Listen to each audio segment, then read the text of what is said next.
qui ont lieu dans des établissements. Donc, on va démarrer tout de suite avec Marie Baudier, donc infirmière au foyer de l'enfance Tandou. Il y a déjà plusieurs collègues qui sont intervenus. C'est un établissement du département de Paris qui est situé dans le 19e arrondissement, qui accueille 40 jeunes. C'est mixte avec une grande majorité de garçons. De filles, il y en a 9. Voilà. Et l'établissement en fait a initié depuis, ça on l'a cité là tout à l'heure, plusieurs années donc une démarche de prévention que la mission accompagne avec plusieurs partenaires. Et là Marie va nous parler d'une instance qu'elle anime et qui s'appelle Parlons-en.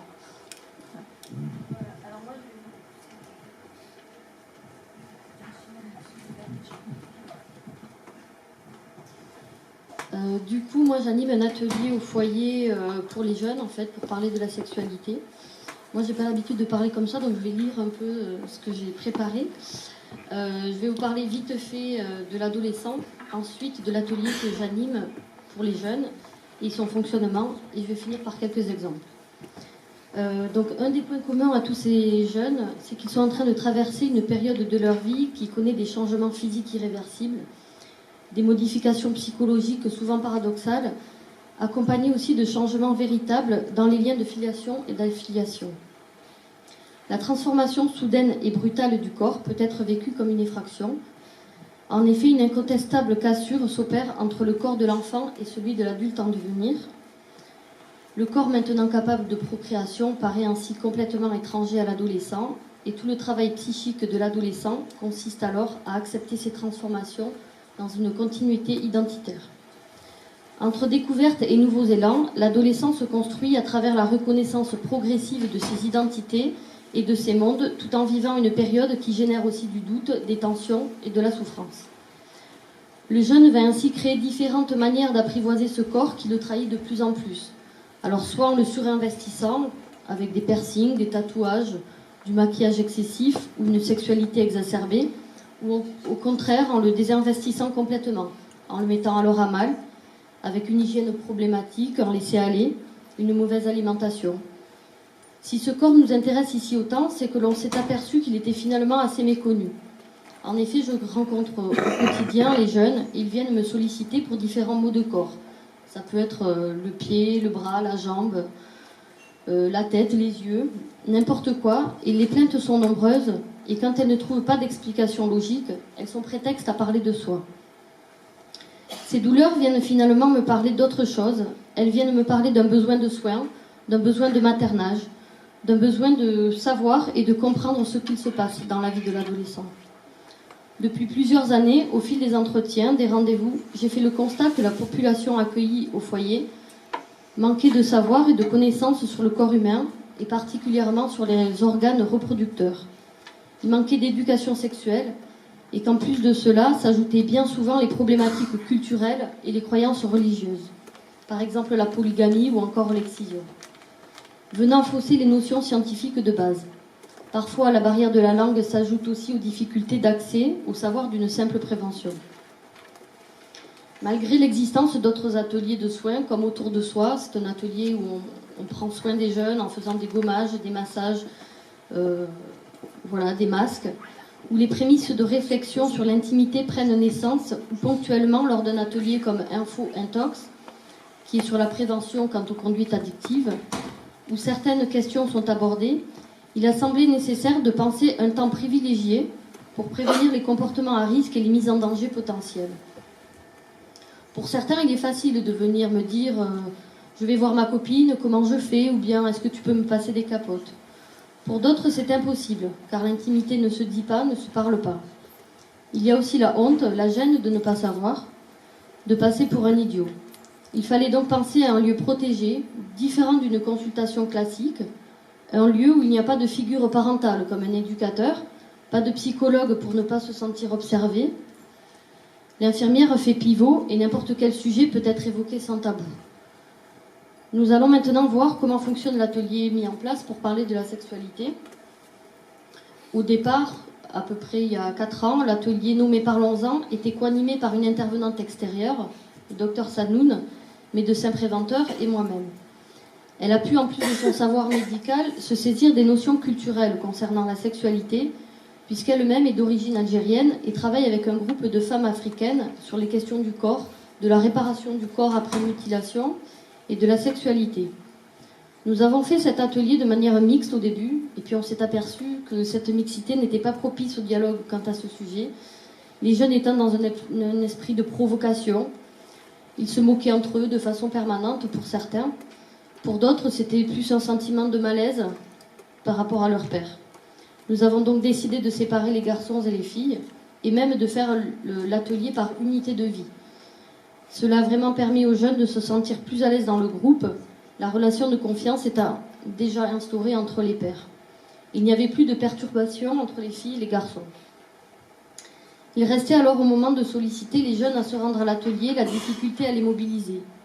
D'une part parce que les adolescents, par définition, ils ne sont pas toujours faciles à motiver. Et d'autre part parce qu'avouer que devant les autres, qu'on est intéressé pour parler de la sexualité, ça peut être gênant ou sujet à moquerie. Nous avons donc rendu cet atelier obligatoire. C'est devenu une règle au foyer. Ainsi, ils ne sont pas stigmatisés. La notion d'obligation les couvre. L'atelier est à raison d'une fois par mois pour une unité de vie définie à l'avance. Ça fait environ 2 à 3 ateliers par personne, par année. Aujourd'hui, le partenariat avec le docteur Sanoun n'a pas pu être renouvelé. Du coup, j'anime seul cet atelier. L'idée est que chaque groupe doit être complet. Donc ça fait environ une dizaine de jeunes. Mais ce n'est pas toujours forcément possible en fonction des emplois du temps de chacun et de la disponibilité des éducateurs pour faire venir les jeunes à l'atelier. En effet, étant seul à animer, l'aide des éducateurs pour faire venir les jeunes est primordiale. La veille de l'atelier, ils rappellent le rendez-vous de Parlons-en pour le lendemain, en disant bien qu'il est obligatoire pour eux de s'y rendre, mais que s'ils le souhaitent, ils pourront s'en aller au bout de 10-15 minutes, à leur demande en fait. Je me rends compte cependant qu'au final, il reste plus longtemps que le temps imparti. L'atelier il dure 1h30 et bien souvent, ça va au-delà parce que finalement, ils sont intéressés par le sujet. L'atelier est maintenu quand le groupe est réduit, car les petits groupes permettent néanmoins aux plus réservés sur la question de la sexualité de parler plus aisément. Parfois, avant de réussir à parler de sexualité, c'est le sommeil, l'acné et d'autres problèmes de santé qui sont abordés, venant faire écho aux bouleversements physiques que vivent les adolescents. La plupart des thèmes abordés lors de ces ateliers, c'est très varié. Il y a la fidélité, la polygamie, la virginité, les premières relations sexuelles, les performances sexuelles, l'impuissance, l'orgasme, les règles, le harcèlement sexuel, les mutilations sexuelles, les moyens contraceptifs, les IST, l'homosexualité ou encore l'homophobie. Pour favoriser les échanges et qu'ils soient le plus naturels possible, j'utilise 2 outils différents. Des jeux que j'utilise comme tiers, qui font support donnant l'impulsion à une parole entre jeunes et qui n'est ni menaçante ni gênante. Le premier jeu est nommé Câlin Malin. Il s'agit d'un jeu, un plateau de jeu sur lequel on avance avec des pions, en répondant à des questions-réponses sur différents thèmes. Grâce aux cartes, on parle d'un autre et pas de soi. On donne son avis, mais on entend aussi celui des autres et les questions des autres que l'on n'ose pas poser soi-même. D'où l'intérêt du groupe. Le deuxième outil, Ado-Sexo, c'est un jeu avec des cartes aussi qui représentent des scènes de la vie amoureuse et de la vie sexuelle sur lesquelles les protagonistes sont amenés à se positionner. Cela amène des débats qui peuvent animer les jeunes et questionner leurs pratiques. À travers ces jeux, on se rend compte de ceux qui connaissent le sujet de la sexualité, du corps humain, du positionnement que l'on prend par rapport à certaines situations. Maintenant, je vais vous parler de quelques exemples parlants auxquels j'ai fait face pendant différents ateliers. Les jeux amènent à des échanges intéressants. Au départ, les jeunes peuvent être un peu dans la provocation. Ils testent pour voir la réaction de l'intervenant, pour voir s'il peut tout entendre, répondre à toutes les questions. Par exemple, ils utilisent souvent des mots crus. Par exemple, cracher au lieu d'éjaculer. Cela fait d'abord rire le groupe et je me rends compte qu'il est important dans un premier temps de reprendre le terme. et l'utiliser comme eux, qu'ils puissent l'entendre dans ma bouche. Cela casse une barrière. Après ça, ils n'ont plus besoin de provoquer puisqu'ils voient que je ne suis pas choquée de leurs propos. Évidemment, en reprenant leur vocabulaire, on en revient à échanger sur ce qu'ils ont compris, leurs idées reçues, leurs préconçus, les idées fusent. Et je leur explique qu'avec moi, ils peuvent utiliser ce genre de termes crus ou entre copains. Mais qu'en société, avec un adulte, chez le médecin ou autre, on utilise les bons mots. Et si ces bons mots ne sont pas utilisés par les jeunes, c'est bien souvent car utiliser un langage cru vient cacher un manque de connaissances sur le sujet. Je donne ainsi les termes exacts, on les décortique, on les explique, on les détaille ensemble. Et c'est là bien sûr qu'arrivent les réelles interrogations. Toute cette question du vocabulaire met à distance l'adulte d'abord, mais aussi le savoir, et qui dit savoir dit compréhension. Compréhension des rapports hommes-femmes, de la question pornographique, et si l'on va encore plus loin, on aborde même des notions comme le mépris ou le dégoût, leur propre dégoût. Dans ces groupes, les jeunes sont de cultures différentes. Il y a beaucoup de comparaisons faites entre les pratiques en fonction des pays, des lois ou des religions. Il est parfois difficile de déconstruire des idées reçues, et bien évidemment, cela se fait au bout de plusieurs échanges et rencontres. Je parle là d'anatomie, par exemple. Dans certains pays d'Afrique, le jour du mariage d'un couple, après le premier rapport sexuel, qui est censé être le premier du moins pour la femme, le drap qui doit être taché de sang est montré à tout le village pour prouver que la femme était bien vierge. S'il n'y a pas de sang sur ce drap, elle peut être lynchée, car elle aurait péché. Là, sans juger leurs croyances profondes, us et coutumes, j'aborde des aspects physiologiques de l'hymen, par exemple son élasticité, ou le fait qu'on peut ne pas en avoir à la naissance, tout simplement. La femme peut donc ne pas saigner lors du premier rapport sexuel. Ma position d'infirmière me permet de croiser tradition, croyances et réalités physiologiques, faisant se confronter des points de vue opposés dans l'idée de les faire se rencontrer. L'exemple de l'excision aussi est très parlant. Certains jeunes sont persuadés que lorsque les femmes ne sont pas excisées, elles auront des besoins sexuels intarissables et iront voir d'autres hommes que le leur. Alors ils le disent eux-mêmes à l'image un peu de la femme occidentale qui, elle, peut divorcer et peut avoir des relations sexuelles hors mariage. L'excision est donc pratiquée, d'après eux, pour le bien de la famille.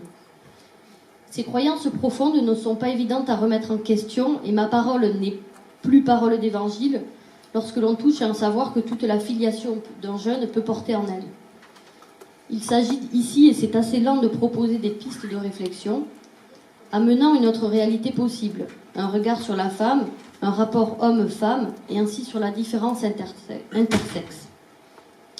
Finalement, ces longs échanges qui ne résolvent pas tout en 1h30 d'atelier permettent d'interroger l'altérité et d'ouvrir en eux, à travers la physiologie, le médical et un aspect scientifique, des réflexions qui vont mûrir et évoluer au fil des ateliers. Cela chemine et ouvre vraiment le dialogue, si bien que souvent les jeunes reviennent plus tard, dans d'autres temps informels, pour me demander d'autres explications. C'est le cas aussi au sujet de l'homosexualité, qui n'est jamais parlé et ainsi les dégoûte. Quand on en discute, qu'on explique parfois juste le fait de penser la différence, même en 1h30, certains points de vue changent. Alors ce n'est pas radical, bien sûr, mais ils deviennent déjà plus tolérants. Cette méconnaissance et ces images erronées de la sexualité et de l'amour sont présentes à la fois chez les mineurs non accompagnés et chez les jeunes placés dont la famille est présente en France. Si l'on peut dire que ces deux types de populations se rejoignent finalement sur leurs carences affectives et éducatives, ils n'envisagent pas forcément le monde adolescent de la même manière. Pourtant, je suis confrontée à des idées fausses, voire même à des croyances révoltantes, comme évoqué auparavant, de la part de tous les jeunes. Je me suis aperçue depuis plusieurs années maintenant que ce n'était qu'à travers la transmission de la prévention, du soin et du savoir médical, ou ne serait-ce qu'en écoutant leurs paroles et leurs expériences d'adolescents, que cet atelier de prévention a mené à une vraie relation de confiance avec moi, sans tabou, qui permettait ainsi aux jeunes de venir se confier plus en individuel et d'aborder des difficultés plus intimes, plus personnelles qu'ils rencontraient dans leur vie.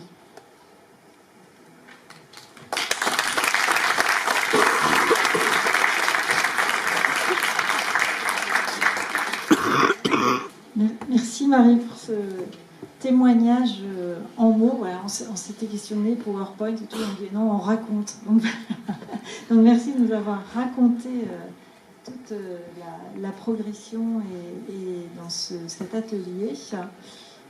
Bon, je pense qu'il y avait une question qu'on va tout de suite... Bonjour, du coup, je suis psychologue dans un foyer pour enfants placés, mixte de 6 à 14 ans. Bon, la mienne, c'est pas vraiment une question, c'était juste de partager avec vous mes observations dans le travail d'accompagnement des équipes autour de la thématique de la sexualité et la difficulté aussi que je rencontre dans ce travail au quotidien.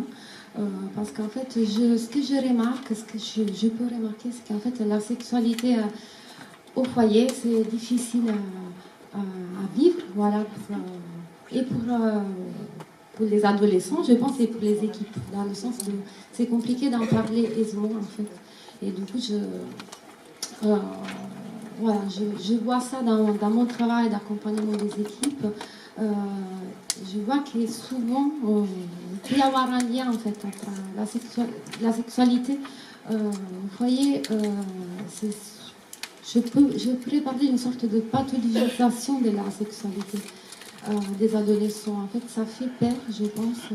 Ce qui peut être vécu peut être une découverte du corps de l'autre, dans le domaine même du jeu sexuel. Voilà, il voit que soudainement, dans l'imaginaire des équipes, des éducateurs, voilà, des craintes d'agression sexuelle, de viol. Voilà, c'est très difficile de faire la part des choses, de mettre des limites, même dans le discours, voilà, dans la réflexion. C'est très très complexe. Et voilà, je voulais partager ça avec vous. Même en fait, comment défendre, protéger ce qui est du domaine de l'intime. Quand on découvre en fait qu'il y a des jeux sexuels entre deux jeunes, comment on peut protéger ça lorsqu'on doit informer les familles, voilà, par exemple, ça pose tout un tas de questions auxquelles j'ai pas toujours une réponse. Je crois que c'est des questions justement auxquelles seul, parce qu'on disait tout à l'heure, hein, personne n'a de réponse toute seule, et que c'est en équipe, et on voit bien que là on est en train de les partager encore en plus grand nombre. Là, merci en tout cas de ce témoignage qui est l'objet aussi de notre journée de rencontre. Peut-être je vais revenir sur la présentation de Café Marie, où là, la sexualité, où les questions, parlons du corps et du rapport à la sexualité, et parler, alors non pas sur les jeunes ou les comportements des jeunes, mais avec les jeunes, là, dans le cadre de cet atelier, et peut-être revenir vers vous sur des questions, sur des remarques, par rapport à la mise en œuvre de cet atelier, son évolution, si ça vous renvoie à des réflexions.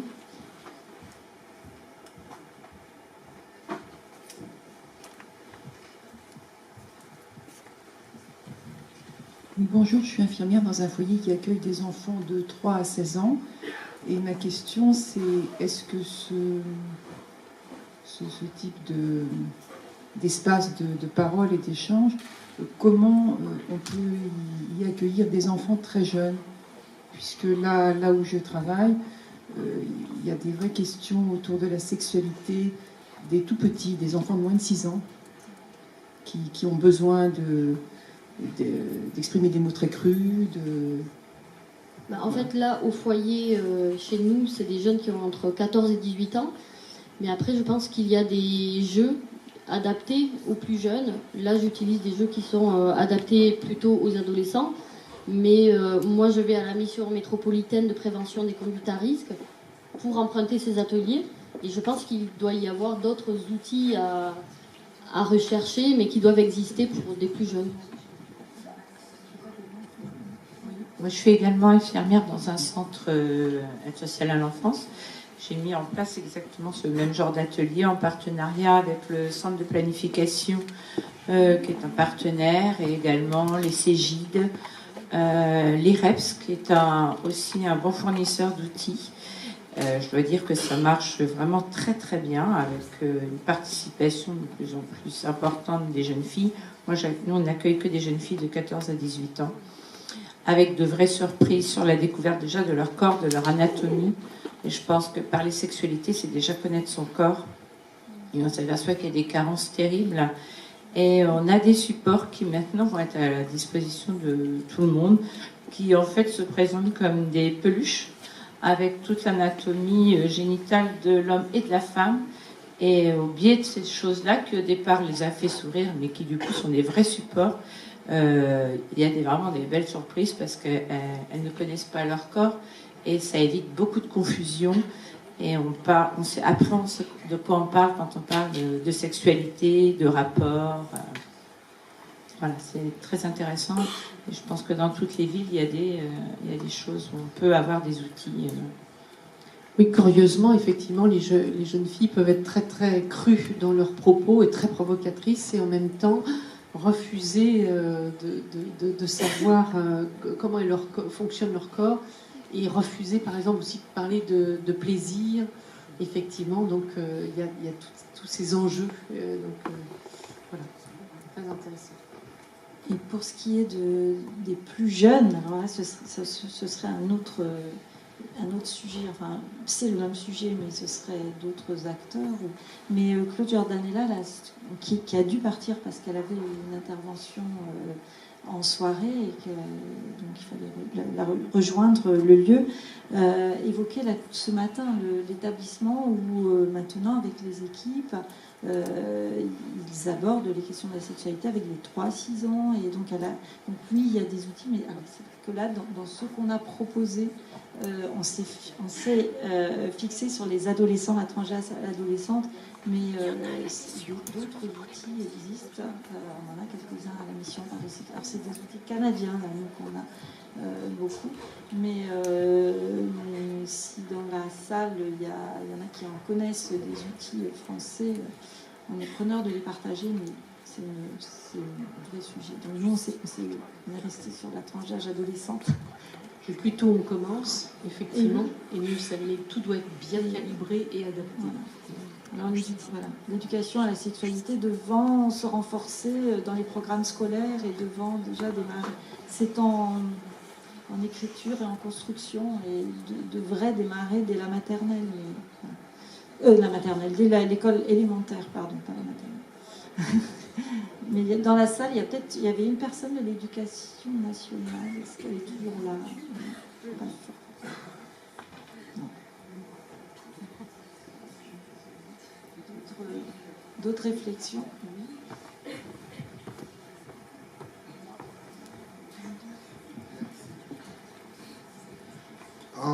Qu'est-ce qui explique que, pour parler de sexualité, les jeunes ils aient envie de parler de mouvologie? Pourquoi ils passent par les petites blessures du corps pour pouvoir après parler de sexualité? Parce que c'est plus difficile de parler directement de la sexualité, et du coup ils passent par d'autres biais pour en venir aux faits, en fait.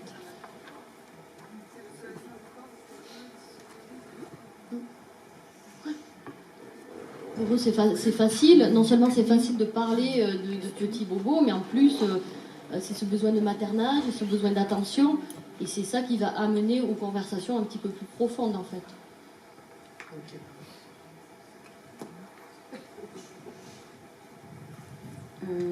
Moi c'est Ella, sage-femme de PMI, Clichy-sous-Montfermeil. Moi c'était juste une remarque, une observation que j'ai pu faire de ma petite expérience. Je peux vous regarder. Donc ma petite expérience en animation scolaire dans les collèges et lycées.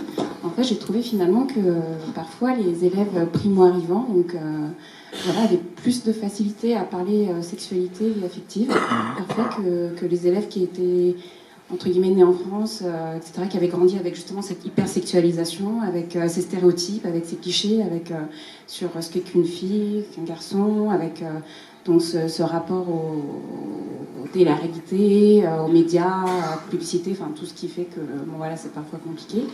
Et justement, pour moi, parfois, le fait d'être primo-arrivant, et notamment pour les adultes aussi, pour avoir animé un petit peu avec des patientes, des femmes et des hommes primo-arrivants, je trouve finalement plus facile de parler de certains sujets que d'autres populations. Voilà. Ça dépend aussi d'où ils arrivent, parfois. En fonction de... par exemple, en Afghanistan, c'est très compliqué. On ne parle pas... c'est lui qui m'explique ça. On ne parle pas de sexualité. Et encore moins avec une femme. Parce que eux, chez eux, même, ils n'en parlent pas avec l'adulte, tout simplement. Voilà. Après, je pense que ça dépend aussi, même pour les Français, de qu'est-ce qu'ils ont vécu, quel est leur vécu. Et parfois, ils arrivent à en parler, mais de façon erronée. Enfin, voilà. Après, ça dépend vraiment du vécu et de la provenance de chacun. Oui, mais Corinne Bouchon, moi, je suis chef de service en protection de l'enfance, mais en milieu ouvert. Voilà, sur Paris.